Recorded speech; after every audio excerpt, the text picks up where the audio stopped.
बच्चों, आज हम उसके आगे पढ़ेंगे। आपको अपने देश की याद आती है? मेरा देश तो भारत है। मैं जन्मभूमि की पूछ रहा हूँ। हाँ, आती है। बहुत सुंदर है मेरी जन्मभूमि रैम्स चैपल। घर में किसी की याद? माँ की याद आती है, बहुत याद आती है। ठीक है, ये क्या है? ये जो ऊपर आप 4-5 लाइनें आपने देखी, ये संवाद है। जब आपको कहा जाता है कि संवाद लिखिए, तो वो इसी प्रकार लिखी जाएगी। दो लोगों के बीच का संवाद है। इससे पहले कि कुछ नहीं दिया था, इसमें डायरेक्ट आप संवाद स्टार्ट कर दिया गया है। अगर मैं आपको कहूँ कि पहली लाइन बताइए कि किसने बोली है, तो आप बता सकते हैं कि ये लेखक ने कहा है। दूसरे लाइन में मेरा देश तो भारत है, ये किसने बोला? कामिल बुल्के ने। फिर तीसरी लाइन, लेखक कहता है मैं जन्मभूमि की पूछ रहा हूँ, जन्मभूमि जहाँ से आप हैं। तो उसके बाद चौथी लाइन किसकी है? कामिल बुल्के की। उसके बाद लेखक पूछते हैं घर में किसी की याद आती है? तो माँ की याद आती है, बहुत याद आती है। पहले ये भी नहीं लिखा कि कौन किसको बोल रहा है, लेकिन जब आप पढ़ते हैं तो आपको समझ में आ जाता है कि किसने सवाल किया होगा और किसने जवाब दिया होगा। तो ये एक संवाद का फॉर्मेट है। जब आपसे कहा जाए कि संवाद लिखिए, तो इन सब चीज़ों को ध्यान रखिए। इसी तरह के संवाद लिखे जाते हैं। और जब मैं आपको कह रही थी कि कहानी लिखिए, कहानी में मैं इसी तरह के संवाद की अपेक्षा आप लोगों से करती हूँ, या डायलॉग्स, जिसे हम डायलॉग्स कहते हैं। ज़्यादा से ज़्यादा संवाद होगा तो उतना ही ज़्यादा इंटरेस्टिंग होगा। ठीक है, आगे। फिर अक्सर माँ की स्मृति में डूब जाते देखा है।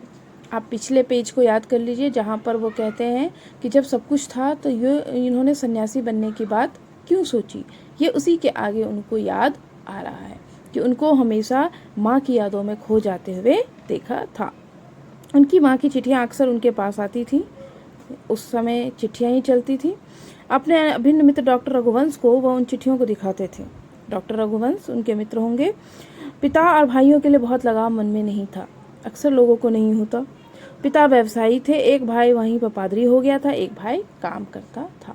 यानी ये 3 भाई थे, जिसमें एक भाई वहीं पे पादरी यानी फादर बन गया था, दूसरा भाई काम करता था, मतलब उसका परिवार था, और पिता बिजनेसमैन व्यवसायी थे।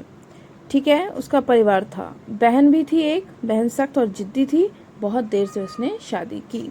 उस समय में शादियाँ जल्दी हो जाया करती थी, तो उस समय भी उसकी बहन ने बहुत देर से शादी की। उसके लिए इनको चिंता में मग्न कई बार लेखक ने देखा था। फादर को एकाध बार उसकी शादी की चिंता व्यक्त करते उन दिनों देखा था। भारत में बस जाने के बाद 2 या 3 बार अपने परिवार से मिलने भारत से बेल्जियम गए थे। भारत आ जाने के बाद कामिल बुल्के अपने परिवार को उन्होंने छोड़ दिया था। सिर्फ 2 या 3 बार उनसे मिलने गए। ये भी एक बहुत बड़ी बात है। ठीक है, लेकिन मैं तो सन्यासी हूँ। उसके बाद वो क्या कहते हैं? लेकिन मैं तो सन्यासी हूँ। आप सब छोड़कर क्यों चले आए? यहाँ पर लेखक ने उनसे प्रश्न किया कि आप सब कुछ छोड़कर क्यों चले आए? तो उन्होंने क्या कहा? प्रभु की इच्छा थी। क्योंकि सन्यासी बन गए थे, तो ऑब्वियस है कि जो भी उनके साथ हो रहा है वो सब क्या है? प्रभु की इच्छा है। वह बालकों की सी सरलता से मुस्कुराकर कहते। ठीक है, माँ ने बचपन में ही घोषित कर दिया था कि लड़का हाथ से गया।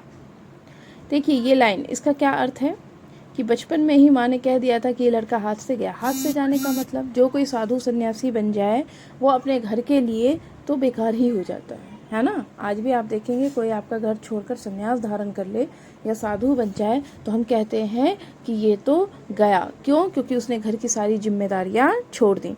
तो माँ को ये बचपन में ही एहसास हो गया था कि ये साधु सन्यासी बनने वाला बेटा है। और सचमुच इंजीनियरिंग के अंतिम वर्ष की पढ़ाई छोड़ फादर बुल्के सन्यासी होने जब धर्मगुरु के पास गए और कहा कि मैं सन्यास लेना चाहता हूँ, तथा एक शर्त रखी।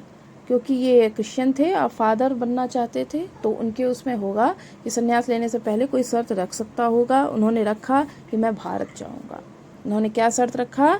कि मैं भारत जाऊँगा। उनको भारत से बहुत स्नेह लगाव था। भारत जाने की बात क्यों उठी? उन्होंने कहा कि भारत जाने की बात क्यों उठी, नहीं जानता, बस मेरे मन में ये था। फादर भी जो ये लेखक ने पूछा कि आपने भारत जाने की बात क्यों की, तो कामिल बुल्के ने कहा पता नहीं, लेकिन मेरे मन में यही था कि मैं भारत आऊं। उनकी शर्त मान ली गई और वह भारत आ गए। पहले जीसेट संघ में 2 साल पादरियों के बीच धर्माचार्य की पढ़ाई की। ठीक है, तो उनकी यह शर्त मान ली और वो बेल्जियम छोड़कर भारत आ गए।